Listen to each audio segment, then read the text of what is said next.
Homer weighed a full 100 pounds the moment he was born. Everyone else appeared so tiny next to him, they could barely be seen. He could even lift a cow with one hand. When snowballs hit him, he didn't even react. Homer kept growing bigger and bigger, but his intelligence remained at a child's level. Now he could crush a house with a single step. Even his drool was strong enough to wash away normal-sized people. The pot used to cook Homer's meals required 3 people just to wash it clean, yet he devoured all the pancakes inside in a single gulp. The town had been reduced to ruins by Homer's presence. The residents wanted to drive him out, so they rolled in a cart full of alcohol and made Homer drink it all. Within seconds, Homer passed out drunk. The residents immediately dragged him away. When Homer woke up, he realized he had been abandoned by everyone. Lonely and isolated, Homer took an axe and carved himself a pet. Suddenly, a brilliant light flashed across the sky, and the pet Homer had carved came to life.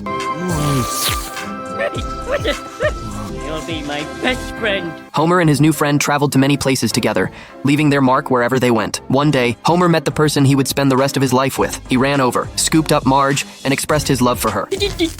Homer used his finger as a swing to play with Marge. He could even lift off an entire roof and pull out a pile of stuffed animals to give her. They lay on the ground together watching shooting stars. However, one of these meteors was heading straight for the town where Homer was born. This meteor would bring catastrophic disaster to the town, but only one person could save them. The townspeople found Homer and asked for his help. Homer grabbed a wooden club, ready to face the meteor. But when he turned around, needing Marge's encouragement, the meteor suddenly flew into Homer's pants. Enduring excruciating pain, Homer pulled out the meteor and hurled it beyond the atmosphere. It eventually landed in some unknown country's territory. Years later, after Homer returned to normal size, he and Marge had 3 children. They traveled together in a wagon. Homer's gun accidentally went off, killing a buffalo, which to Homer simply meant dinner.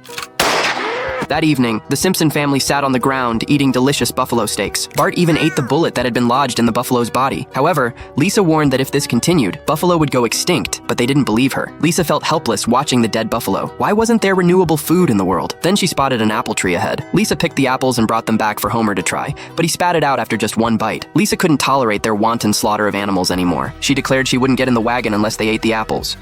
So Lisa crossed the prairie alone, planting apple tree seeds along the way, while her family continued their buffalo massacre. They even used buffalo carcasses as sleeping tools. When Homer woke up, he immediately asked Marge to cook something with buffalo meat. Marge told him all the buffalo had been killed. Seeing the ground covered with buffalo carcasses, Homer felt deeply guilty. Now that buffalo were completely extinct, in their hunger, they had no choice but to consider cannibalism. As the fattest one, Homer became their first choice for dinner. At the critical moment, Lisa appeared with delicious and nutritious apples. She distributed them to everyone. After one bite, they all found them delicious. What? However, this entire tale was just a story made up by a hobo. The real Simpson family was also on the train, listening with rapt attention. Now the train had reached its destination. The Simpson family was about to begin their journey, while the hobo would continue riding the train, telling stories to anyone willing to listen.